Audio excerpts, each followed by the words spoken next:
This show is part of the Proclaim Podcast Network, thoughtfully crafted, faithfully told stories that proclaim His name.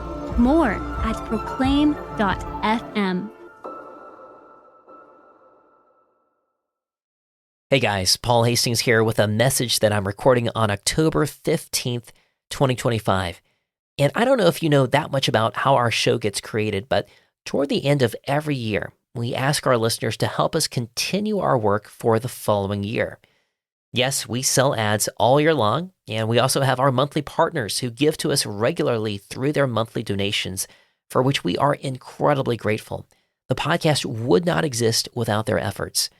But the math always works out that we also rely on the generosity of our listeners at the end of the year as well. How much we can fundraise at the end of the year right now sets the tone for what we can do the following year. And I'll be honest, fundraising is kind of a distraction, right? We're a very small team and I'm the only full-time person. So I'm the only one who raises money so that we can pay the team, which means that if I'm busy fundraising, well, that's time when I'm not creating new episodes. Which brings us to this. Thanks to your generosity at the end of last year, we were able to spread the mission of Compelled so much further than we've ever done before. And really, that was in 4 ways. First, through the launch of our nationwide radio program. In partnership with American Family Radio, Compelled is now heard every single Sunday afternoon by 500,000 listeners spread across 170 stations in 34 states. That alone has increased our reach and impact by 24x compared to last year, which said another way, that's 2,400% growth in 1 year, which is just phenomenal. The second way we increased our impact is through 12 brand new episodes, and hopefully we'll have a few more that we'll release before the end of the year. I hope that you found those stories to be just as moving as we did, dealing with topics like Jehovah's Witness, infidelity, cults, suicide, addiction, intellectual agnosticism, gang activity, fatherhood, and most recently, Hurricane Katrina. A third way we've impacted lives is through re-releasing over 20 remastered episodes, with another 10 to 12 on the way before the end of the year. Several of these remastered episodes include brand new updates from our guests, bringing us up to speed on their lives since they first appeared on Compelled years ago. And the fourth way we've grown our reach this year is through the launch of our very first book of Compelled Testimonies, which as of right now has sold over 18,000 copies. But of course, the numbers don't matter as much as the lives that we're touching and shaping. Every week, we receive messages from people who've been encouraged by the testimonies on Compelled. In fact, here's just one of those messages that we received from an anonymous listener this summer. She writes, I came across Compelled after feeling convicted by the Holy Spirit to get away from consuming secular media. So I searched for Christian podcasts and listened to an episode of Compelled and enjoyed it. I'd started building a habit of Bible plans and such. It was awkward and inconsistent as a newly convicted Christian and mom of young kids with full-time work. I felt God calling me to Him, but wasn't sure how to find a rhythm. Then life continued. Months passed. I was allowing myself to get pulled back into TV shows and things that I knew the Lord didn't want for me. As the Holy Spirit opened my eyes, I could see how all of these shows were using the Lord's name disrespectfully, romanticizing sin, mocking faith, and God's goodness.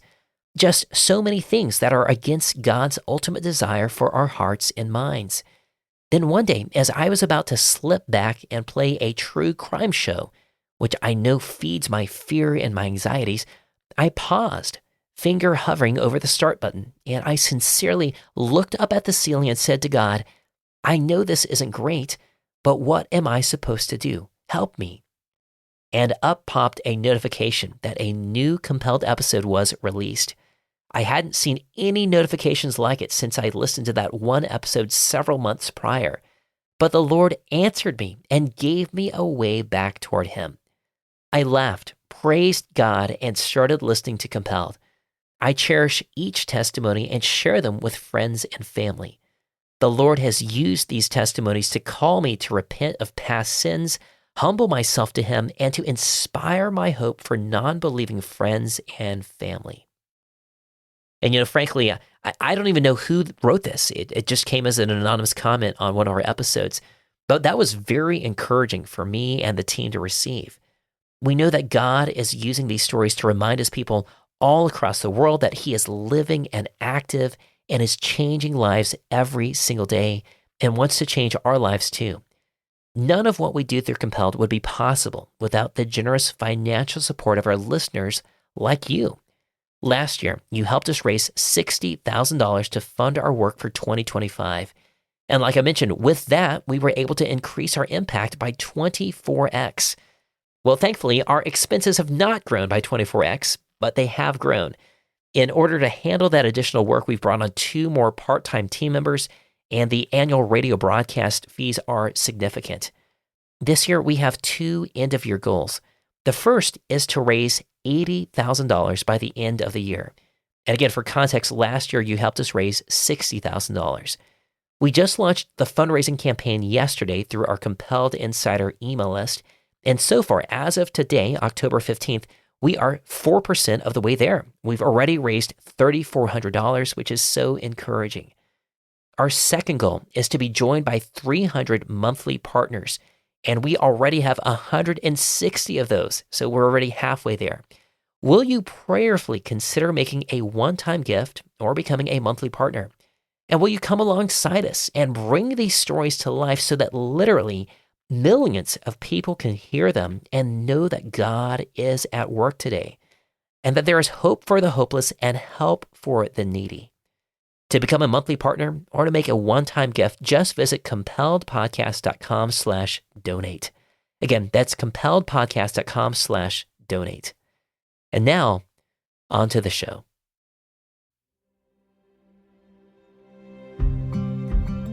It was a different mindset that we had.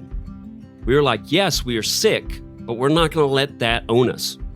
We're not going to let that keep us down. We're going to literally walk by faith.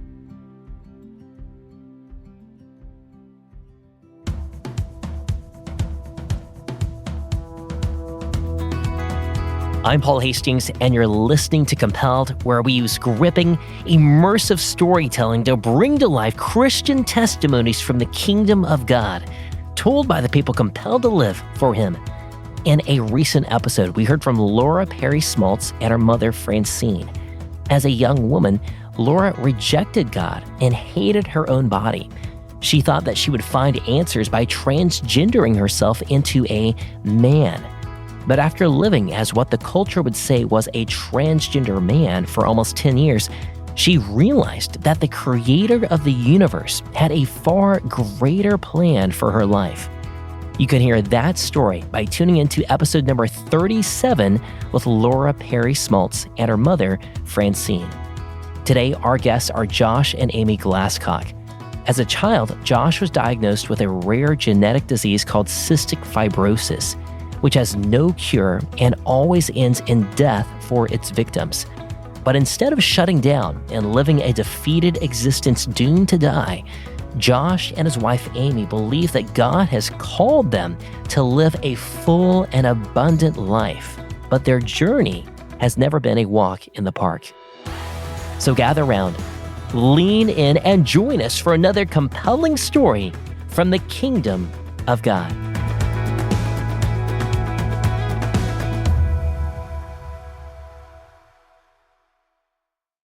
One spring day, I sat down with Josh and Amy inside their house in Burnet, Texas. I'd driven about an hour to see them, and the scenery was beautiful. Rolling hills, lush grass, old oak trees, a charming setting for a wonderful couple. We had several mutual friends and had seen each other at various social functions over the years, but had only really spoken in depth maybe once or twice. In fact, the last substantive conversation I'd had with them had been almost 2 years prior. Josh began by telling me about his childhood, describing how his family initially discovered that he had cystic fibrosis when he was just a youngster. When I was born in 1984, they actually did not know what was wrong with me at the time. They knew that I had real bad lung issues, digestive issues, just health issues, but they didn't know exactly what was wrong. And so it wasn't until my brother was born in 87 that they automatically found out and tested him for cystic fibrosis, and he was positive. Well, then my mom was just like, wait, they have the same symptoms. And so they tested me and I was positive. And then that was like, okay, the doctor set us down and they were like, okay, so let's just go ahead and spell it out for you. This is a child disease. Most people will not make it to 18. So your sons will more than likely not be able to get into adulthood. They'll not graduate high school. They'll not go to college. They'll not get married. They won't have kids. They won't live a normal life. And so we just want to kind of let you know ahead of time that that's going to be the case. So we're like, okay, kind of, thrown back by that. Then they start to ask the question of this. They're like, well, who is going to raise the kids? My parents are like, what? What do you mean? They're like, well, typically when we tell people that, your children have CF, there's a divorce. And it's very high. Like all my friends growing up that had cystic fibrosis, all of them had separate, households. Wow. Because that type of thing hits people, people that aren't rooted in the Lord or people that aren't grown up in that, it just splits up the family. And so my parents were like, no, we're not. We're going to raise, because they had that root. They had that foundation in the Lord. And so they were like, no, we're going to raise our kids and we're going to teach them how to, grow up fearing the Lord. And so I'm very thankful that that was the case, because that foundation of faith and having a positive mindset as far as going into life was pivotal. Throughout the interview, you'll hear us use the term CF, which stands for cystic fibrosis. And for those who don't know, cystic fibrosis is a genetically inherited disease that causes the lungs and digestive organs to create too much mucus and fluids. And while that may not sound like a big issue, it really is. The mucus is especially sticky and thick and begins to block critical tubes and ducts and airways in patients. And this in turn creates frequent lung infections that can make it difficult to breathe. The body never stops creating the extra mucus, and in some ways, it's like drowning in your own fluids. Over time, the damage to the lungs and other organs becomes permanent and irreversible, and the patient eventually suffocates to death or dies from other complications. And looking from the outside, you wouldn't necessarily be able to tell anything different about someone who has CF until their condition has progressed far enough that their lungs and other organs have begun wearing out. In America, roughly 40,000 people have CF. There is no cure, and the condition always results in death. And so, growing up, Josh had a very unique perspective about his limited time here on Earth, a perspective that would play an important role over the years to come. The Lord has shown me, even if I had the worst illness throughout my whole life, life is only a vapor. I really love that scripture where it talks about that.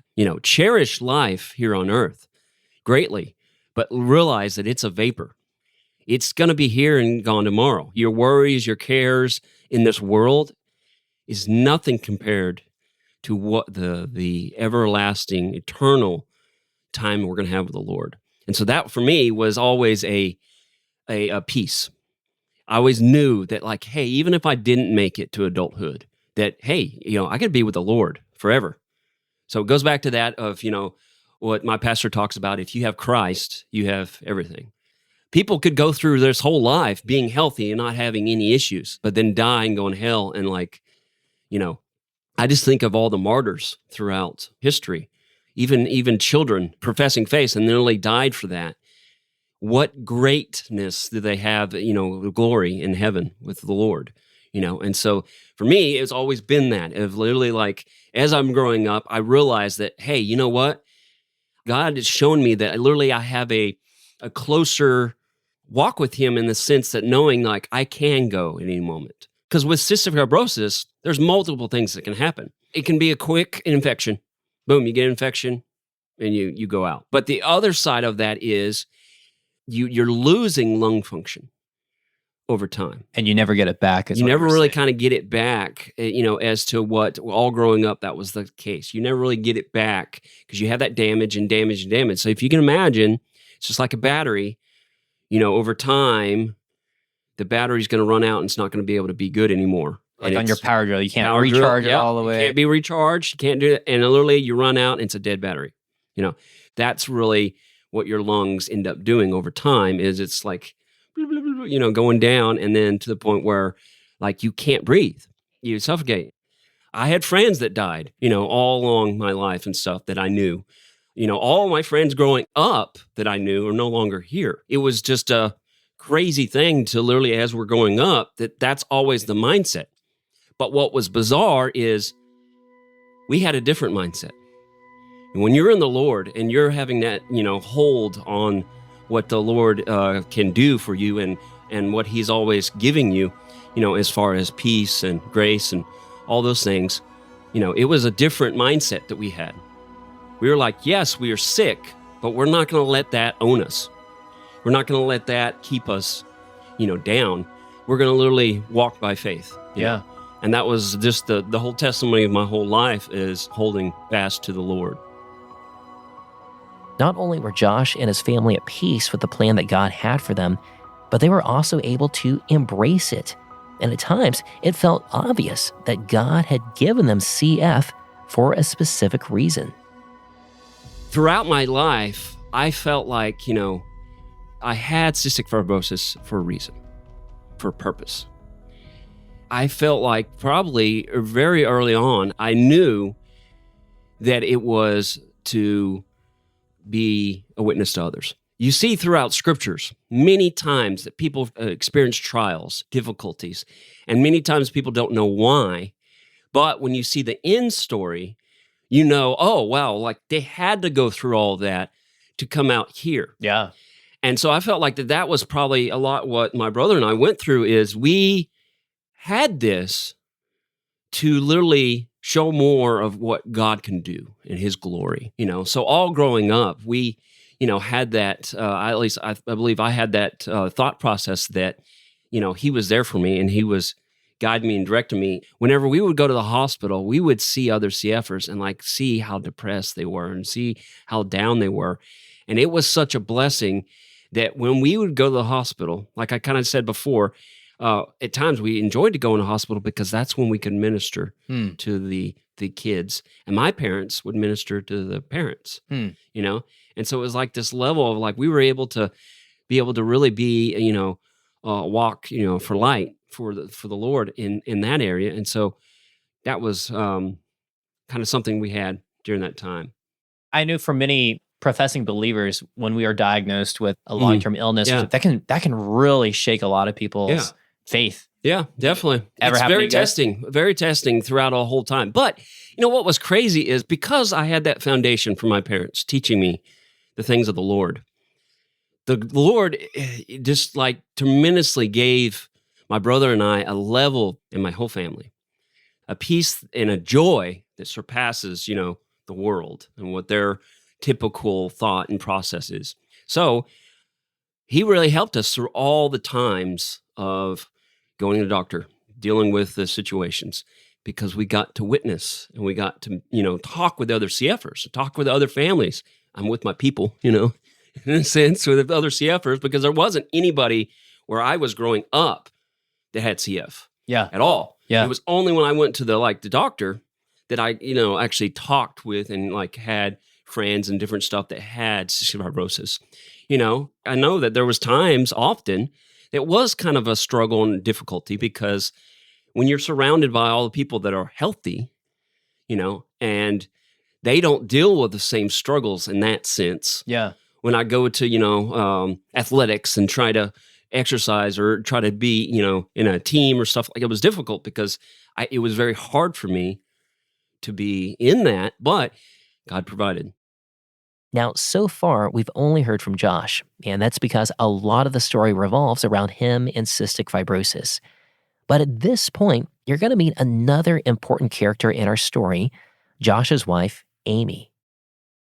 I was born and raised into a Christian family, Bible believing, went to church, very blessed to have that upbringing. I was homeschooled until I was 10, and that was very foundational for me. I made a profession of faith with my sister when we were really young. I was probably maybe 8, something like that. So I don't really have a story of a major conversion of I was sinful and now I'm clean. Although that was the case, I think it was just gradually God bringing me into more and more light and opening my eyes to Scripture and opening my eyes to His grace and His sovereignty. Now, we'll hear more from Amy very soon, but I wanted to make sure that you had that context as the story continues. You'll recall that Josh and his brother were told early on by doctors that they would die while still teenagers, and they would definitely never attend college or have families. But after that childhood diagnosis, the treatment for cystic fibrosis improved slightly, and some of the symptoms could be partially dealt with, and the effects could be slightly tempered through various medications, surgeries, and other interventions. The disease still resulted in an early death for all patients, but for Josh, even a handful of more years on Earth was an unexpected blessing. Josh started using various medications and breathing treatments by age 4, and throughout his childhood and teenage years was hospitalized around 20 times and underwent various surgeries. But unlike the doctor's predictions, Josh graduated from high school and enrolled in college, where he continued following God faithfully. And apart from using an inhaler, none of his classmates had any reason to suspect that Josh was any different from them. Then one summer, when Josh was a junior, he was especially excited about a new summer job that he had lined up. All growing up, I loved going to camp during the summer. I enjoyed it. I really, just loved it. When I got in college, I found out you can go and work at a summer camp during the summer. I was like, oh, this would be great. Because I remember just like being on a high for that week, growing up. Oh, I could have all summer. That's going to be awesome. I'm going to be really just being that. So I started doing that. So every summer in college, I went and worked at a youth camp. And my brother, eventually, when he got to college, he was working as well. I started looking at different camps. At that time, I was looking at Baptist encampments. So I started looking on the map, and I saw that there was this one down in Palacios, Texas, and it's right on the coast. Well, us West Texas boys, never seen, the ocean at all. We're like, hey, this would be neat. Well, there was fishing docks there. So we thought we could go fishing every night, We were like, yeah, we can get done with our work and we go fish. And so we were like, hey, we're going to do it. So we got hired. And so we get down there, and Amy was working at this place as well. I had already done 1 year of college and was going in a very, very different direction. I was in ROTC with every intention of going into the military as an officer. And so the summer that Josh and I met, I was selected to go to a paratrooper school and learn how to jump out of airplanes. Whoa. Thankfully, I had already committed to work at the camp before I found out that I was selected. So it was God's ordinance that I held to my obligation that I had already accepted a job. Were you seriously tempted to Yeah, absolutely. I was really excited about it. But again, God intervened and I went to camp. In the first week of camp, God really, really just worked on me in opening my eyes to the different atmosphere that being around Christians is compared to what I had been my first year in college. So after a whole year of going my own way in college, choosing to be whoever I want to be, nobody can see me, I can be the Amy that I desire, to immediately being convicted and going, these are Christians, and these are people who have a joy that I haven't seen in a year, who have a desire to serve the Lord. And just the joy of being around Christians and the fellowship that Christian believers have together is something that the world not only can't provide, but doesn't even know what it looks like. Being around the fellowship of believers is the most beautiful thing. And it's a taste of heaven. So I got that taste of heaven just in the first week of camp because you're around other Christian workers. And so camp hadn't even started. It was just worker training. So you're lifeguarding, you're going on trips together. This is what the summer's going to look like. You're getting to know each other. So I remember, because I lived at home at the time, being at home and getting on my knees and just crying and going, okay, well, here's my plans that I've been planning to go in the military. I was about to sign papers, about to go jump out of airplanes. And now I don't know what I'm supposed to do. This huge turning point.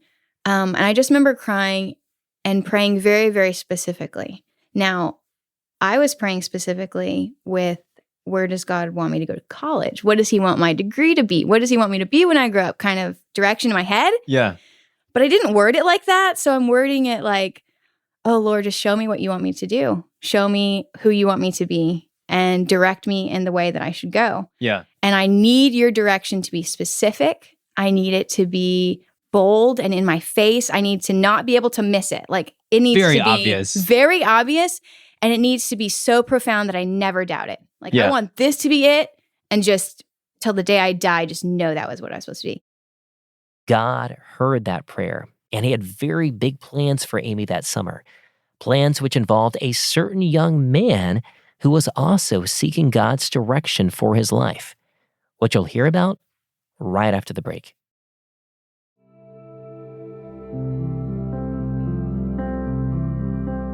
Welcome back to Compelled. Josh Glasscock had been born with a terminal disease called cystic fibrosis, which always resulted in early death for its victims. But Josh had defied the medical community by surviving his childhood, graduating from high school, and enrolling in college.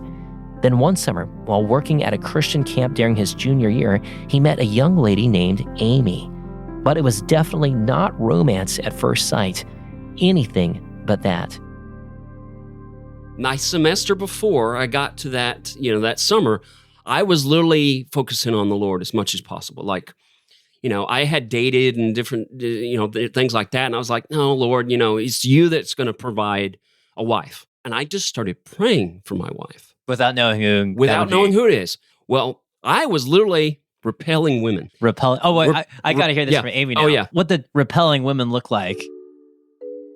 He looks like Abraham Lincoln. He had grown out this long, I had my sideburns. Shaggy beard, and he had huge sideburns. Oh, yeah, big sideburns. He was not physically attractive. I was literally, like I said, I say it. I was trying to repel women and focus on God. So I wasn't very impressed. I remember, in my head thinking, what a goober. Yeah. Because he looked funny already. Yeah. He looked like Abraham Lincoln, but he was falling asleep during lifeguard training class. I'm like, he's falling asleep when we're learning how to save lives. What is this goober doing? To clarify, I had been already trained like 3 or 4 times. So I knew it by far. I aced the test. Okay. So just throwing that out there. Missing anything. But yes, I was falling asleep up in the front row. Wow. Wow. So my first impression of Josh was not good. This West Texas guy. Yeah. Just this goober. Still stuck in the Civil War. Yeah. What is he doing? But yeah, it didn't take long to find him extremely funny. He was the funniest person I had ever met. Really? So I was definitely probably attracted to first his reverence for God and his taking things seriously. He took God seriously. He took reading the word seriously. He had his own private study of the Bible. He didn't just do it when people told him to or in a Bible class. Like he was on his own initiating a relationship with God. So that was impressive to me. How it kind of started to be where we started connecting is, you got the whole summer staff that's like doing different stuff. Well, what started happening is they would just watch movies all the time. Like during the free time. Like free time. Got it. Both of us were didn't want to watch that. So what we found was we were sitting out in front of the cabin and started talking, reading scripture. And we went we to actually Proverbs started going together. through Proverbs and we started doing that.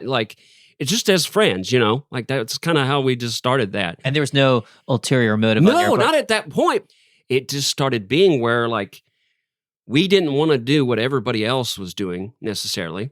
Not saying that they were all, they were doing anything bad, but it was just it just started where God was working to where we would spend time together doing kind of the things that we were wanting to and just talking about future. What is it that we wanted to do, And you could tell that she served well and she loved to serve and loved to help and loved to do things like that. I knew that would be something I'd want in a wife as a hard worker, but, focused, What happened is this. When I was be praying for my wife, her name would start to pop in. And I'd throw it away. I'd throw it out of my mind. I'm like, no. I need to be focused here. I need to go straight. And it just kept happening. And they didn't get a little more severe. Okay, so here's the story. I was praying for my wife that she'd be seeking wisdom, right? And so I'd be praying for that. I walk out of the cabin, and there is Amy reading Proverbs. And I'm like, no, just gotta go away. And so I just kept fighting that. I kept having, but there's multiple instances where that would be happening. I'd be praying for my wife, and she'd be doing that. And I'm like, oh no. And so I was trying to be standoffish. I was just trying to do whatever I could do to avoid kind of, that type of situation. So it all led up to, we found ourselves going to the cafeteria. It was after work in the evening. We went over with a group of staff. So we go over there to get dinner. And remember, I was trying to be standoffish because I was like, okay, no, this is enough. All right. And so this is where it started going. Okay. And somehow all the other staff disappeared and it was just us two. So she then asked, like, is there something wrong? Is there something the matter? So I was like, you know what? Okay. I'm going to part the waves right now. Kind of like I thought in my mind, casting lots. Yeah. I was like, okay. She asked me, like, hey, what's going on? I was like, well, I'm just trying to really figure out whether you're a blessing or a curse. Oh. Best pickup line. Nice. She's either going to slap me and walk off, or she's the one. That's what my thought, my mind. Yeah. And so then she was just like, I know what you mean. And we're like, what? And so then we started talking and we started sharing our story of what she was going through, what I was going through, how we were praying for certain things.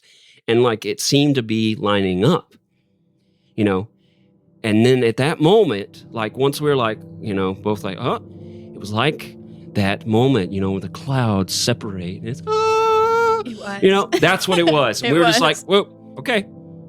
And that was it. We just knew we were the, one for each other. It was the most wow moment I've ever experienced in my life of just going, I know. And I know like I've never known anything in my life. And I have a peace about it like I've never had a peace about anything in my life. So it's my prayer being answered of, that was obvious. That was bold of God. And that answer has never in my mind been doubted, ever. Now, it's a pretty big deal when Amy says that she has never doubted that Josh was God's plan for her life. In fact, there are many reasons why Amy could have questioned whether or not this was the right choice, not the least of which was Josh's significant health challenges, which she didn't even know about at the time. Amy wasn't aware that Josh had cystic fibrosis, and if someone had told her, she wouldn't have even known what that meant. But as she gradually learned about Josh's condition, Amy grew more convinced that God had a divine plan for her and Josh to spend the rest of their lives together, no matter what that meant. Men with CF, there's like a 98% chance that they cannot have children. So pretty much CF males do not have kids. So that's something that I had to kind of come to grasp with as we're in college. Wasn't as big a deal as someone might think, maybe after you got married and then you found out you couldn't have kids. But again, God just always giving me that peace that was undeniable that he's the one. So it's going to be okay. And if you don't have kids, you don't have kids, kind of a thing.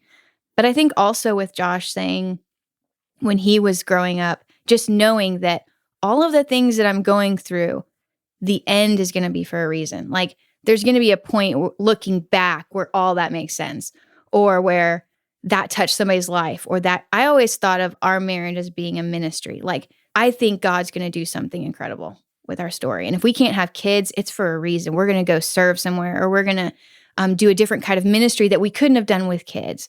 Or if Josh dies, God's just going to provide, and he's going to make a way for the things that he's ordained in Josh's life, namely him having CF. Yeah.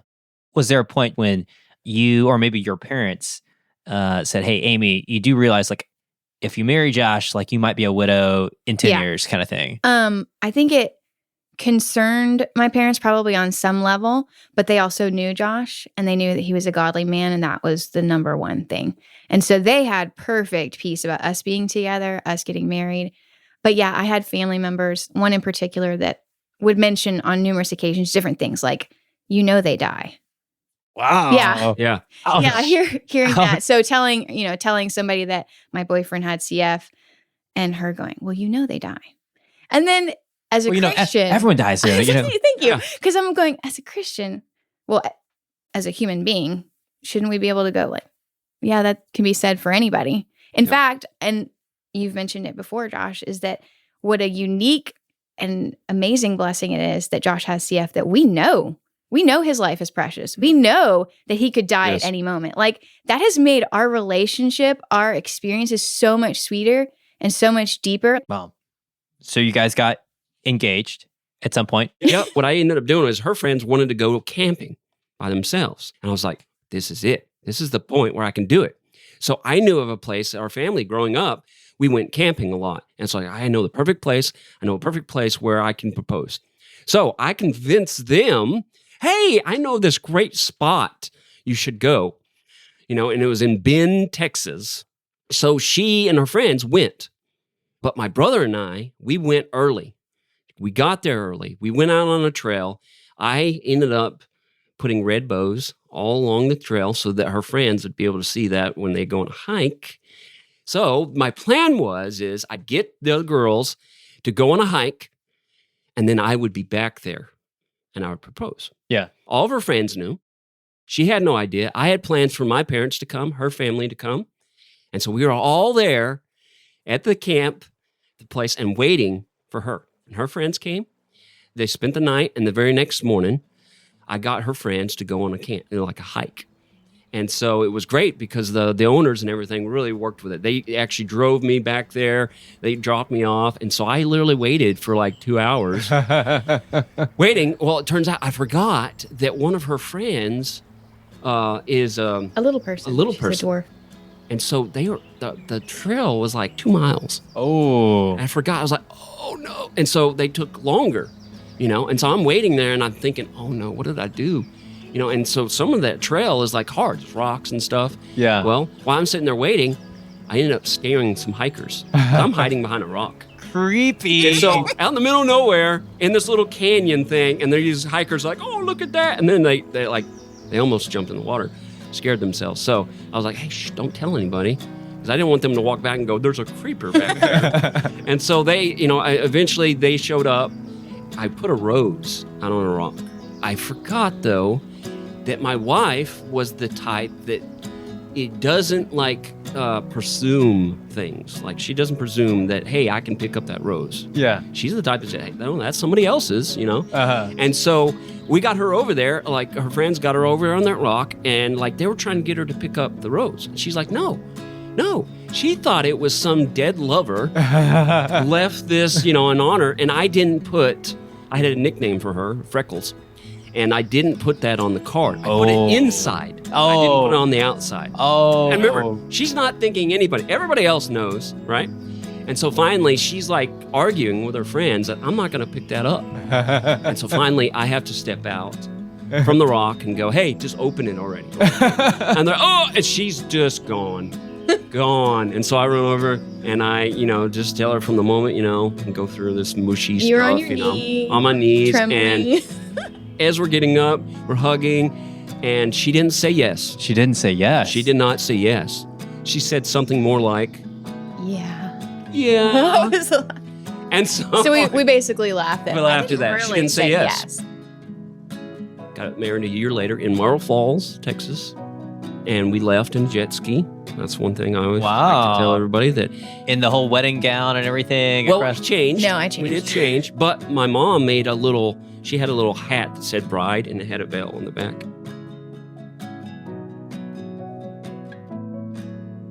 Josh and Amy were married in May 2010 and honeymooned in Alaska, where they went hiking and panning for gold. And the years before they were married, while they were still dating, they had both lived a pretty active lifestyle. They went on mission trips to Los Angeles, doing manual labor, working on church construction projects. They both hiked the Grand Canyon, and of course had worked at camp, which was physically demanding. So now, as a married man, Josh couldn't sit still and promptly began working full-time at another Christian camp.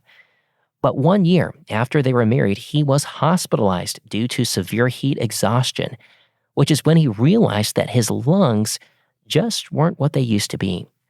Josh shifted roles at the camp and began working indoors more often over the next few years. It was hard for him to take a step back from serving ministries through physical work in the outdoors, but he knew that it was necessary. But around this time, God began opening the doors for both of them to a new form of ministry. We wanted kids. We wanted children in our home. But we knew that ultimately we couldn't have them directly. And so how we thought that we wanted to be, still have children as we got into the foster care ministry. We went through all the requirements you have to do to become a foster care. And we had our first placement. It was like, for about 8 days. It was a baby.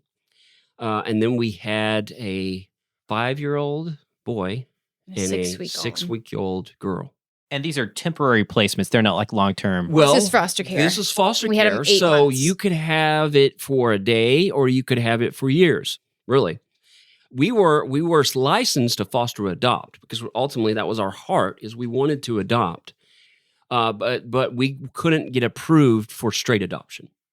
So we started with fostering and adopt, thinking, we want to go with this mindset of we really want to foster because of my work that's connected with fostering and such. I knew that that was a big ministry and a big thing that's a need is that. And there's so many children out there. Well, anyways, so we get approved and we're thinking in that mindset. But in foster care, you can have that situation where you can really connect it, right?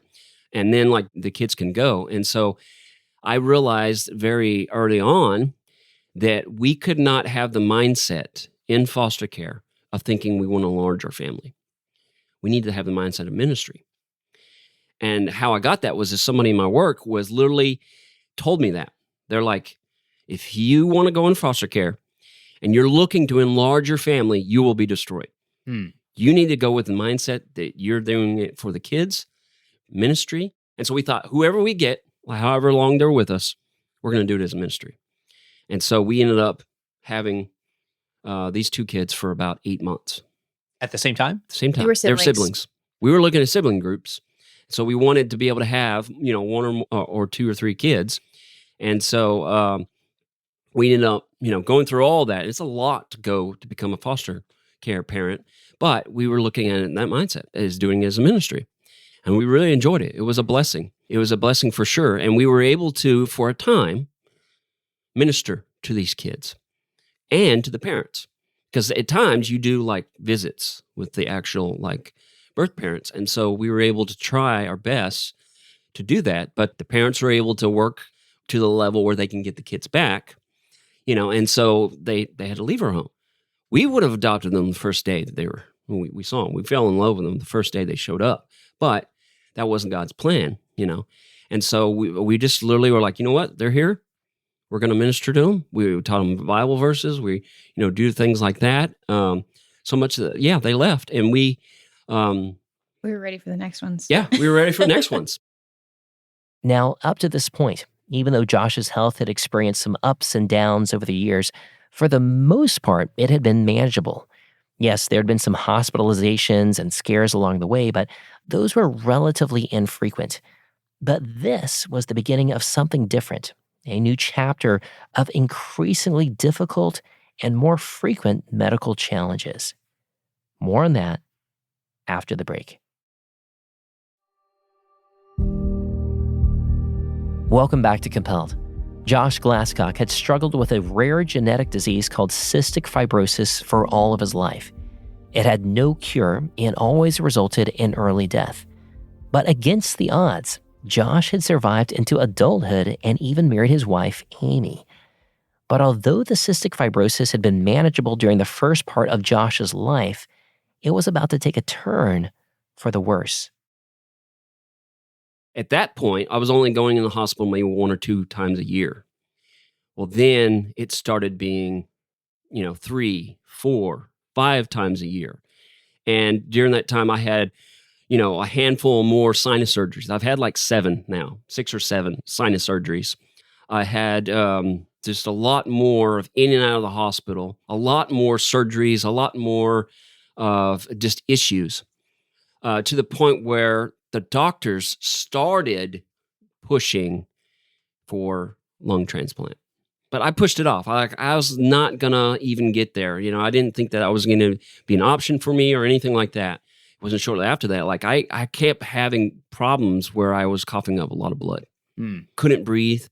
I literally were rushed to the emergency room. And when they pulled the x-ray, they all of a sudden seen that I had literally collapsed lung. And they're like, we have to operate right now. And we're like, what? And it was the most painful thing I ever went through. at this point, we're like, Josh's health, he's going in the hospital multiple times. He's got issues. We can't do foster care again. As much as we would love to do that, the situation just wouldn't provide for us to do that. With foster kids, they're going to public school. They have appointments.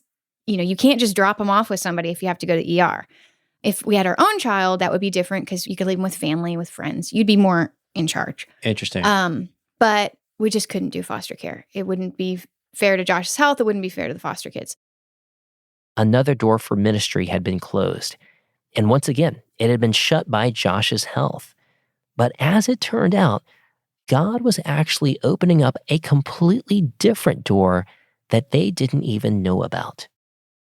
My mom calls, just random, and she asks me, are you and Josh thinking about doing foster care again? It's like, well, Mom, Josh's health, it'd be different if we had our own kid, but with foster care, I just don't think we could do that. So no, we're not. I don't think we're going to pursue that again.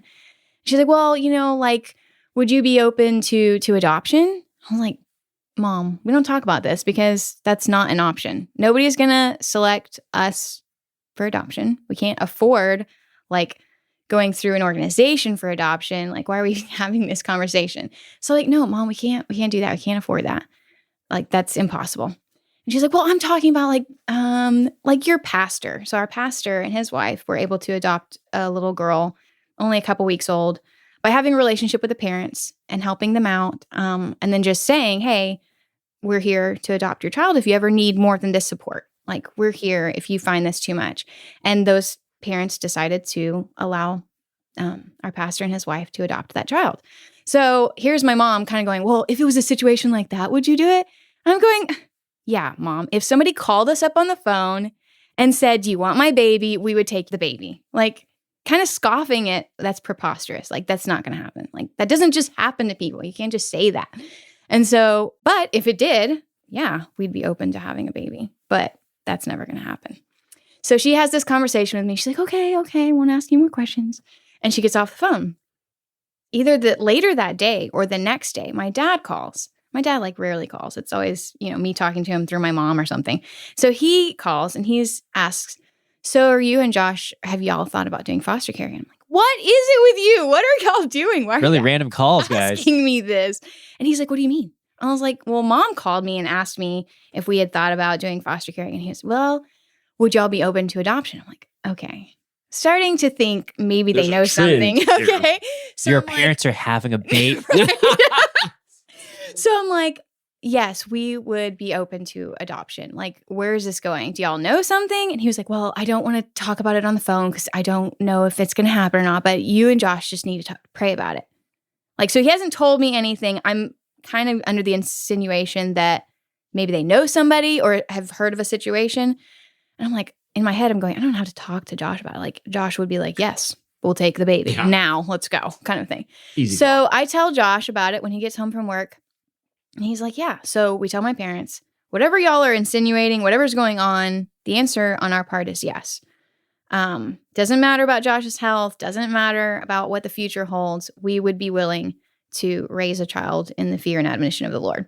So he goes, okay, well, there's somebody that we know through somebody who found out that she's going to have a child and she might be giving y'all a call. And I think it was a week later, Josh and I got a phone call from a woman who we have never met who said, would you like to be the parents of my child? Wow. Yeah. So you'd never met this person? Never met her. So Lily's birth mom is Catherine. And Catherine's mom and my mom have a mutual friend. And that is how this came about. Friend. Yeah. Thankfully, that mutual friend is a very godly woman and had been talking about us over the years to her friend. And that had gotten back to Catherine. And so when Catherine found herself in this situation, she thought of us. And she knew that Josh had CF. And it did not matter. Wow. She actually had a friend who died of CF. Wow. So for this is God. This doesn't happen. One, you don't get a phone call from a perfect stranger asking if you want their baby. Yeah. If you would raise their child for them. And you especially don't expect that to happen with somebody who knows the situation, who knows that Josh goes in the hospital, who knows that he has CF, and who knew somebody who passed away from that. So it was a very unique situation. So we ended up meeting Catherine, I think 2 or 3 times before the birth.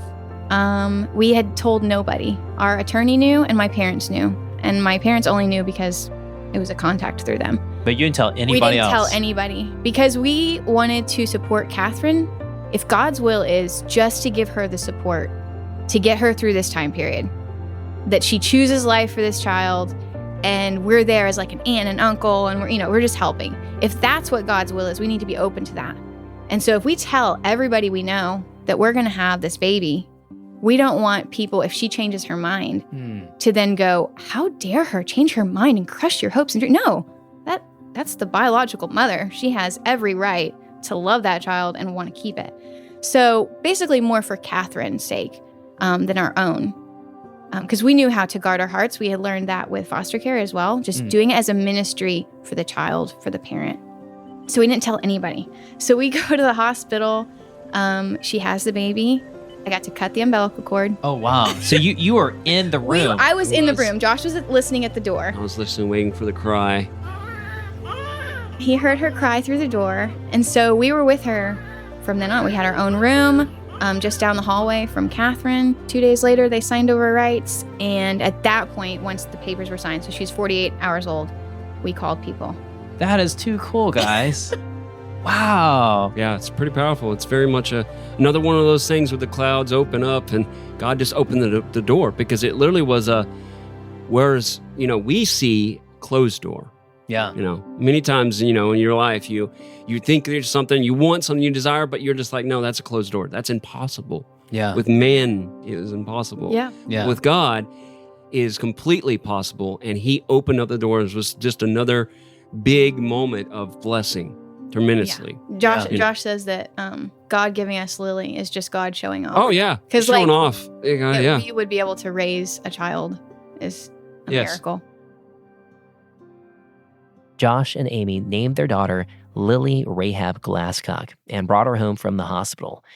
And as you might imagine, everyone was shocked that they had a child. Because as you remember, they had told virtually no one that they were adopting a baby. But then 14 months later, on April 11th, 2018, they invited their friends and family to come to the county courthouse and witness the official adoption of their baby girl, Lily Ray. For some reason, that day was like one of the best health day that I had a long time leading up to that point. And so we get up to the thing, and it's like upstairs. At that point, I have not really been able to do stairs like a whole lot. I was getting really winded to the point. I was going up and back the stairs, no problem, that day. Wow. It was great. It was God just opening Wow. that. But we get there, and we have over 100 people show up to support us. Standing room packed only. Courtroom. And I felt bad because on that day, there was other people there getting divorced and other stuff, there was issues. So there was sadness all there. And we're bringing just joy. The judge walks in, and I'll never forget her face. She walks in and just comes over and just eyes open, shocked. She's like, I've never had the courtroom this full. She was blown away. And she's like, and I'm pretty sure I know why. And so she's like, all right, so for the very first, let's go ahead and let's do this adoption, And so it was great. We got up there, and our attorney led it, and he, got us to be able to, say our certain things of how we're going to be there for her and do the things like that. And so he was able to hold us accountable, and then he was able to lead it to everybody to support us and be there for us. And the judge is just almost in tears, really, because she was so moved by this whole thing that the judge even was like, yeah, I want to be part of that. So much that when we got to do a picture, she was like, can I hold? And Lily just put her arms out. And so she was able to hold Lily. Oh, man. And it was just this whole thing of we had so much support. We had the blessing all the way through.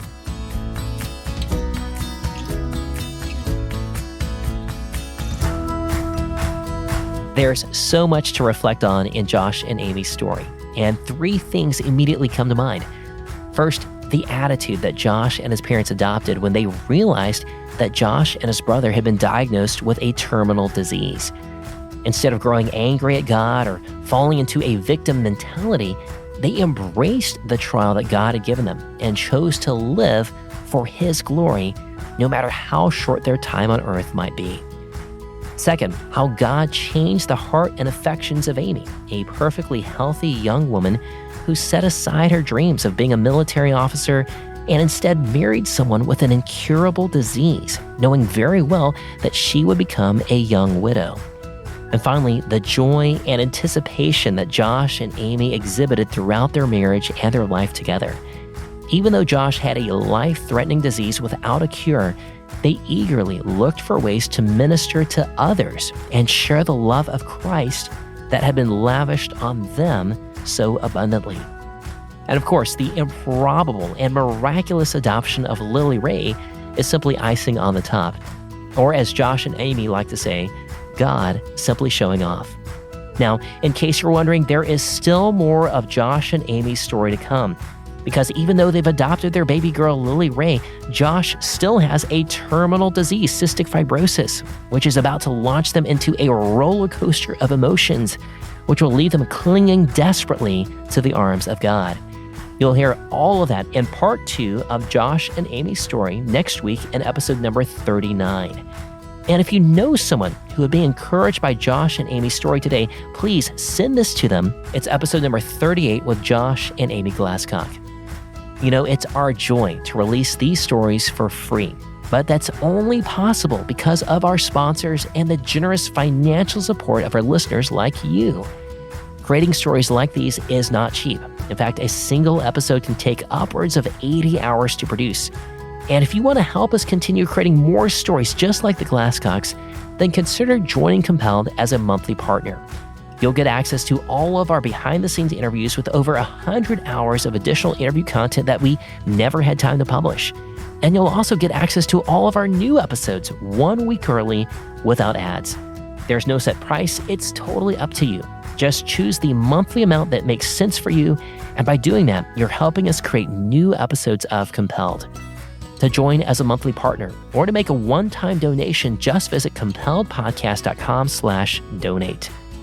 Today's story was edited by Zach Thaler, Micah Foster, and Mark Weber. Sound engineering by Sonomorphic, and our associate producer is my marvelous wife, Sarah Hastings. I'm your host, Paul Hastings, and you've been listening to Compelled. We'll be back next time with another compelling story. We'll see you then.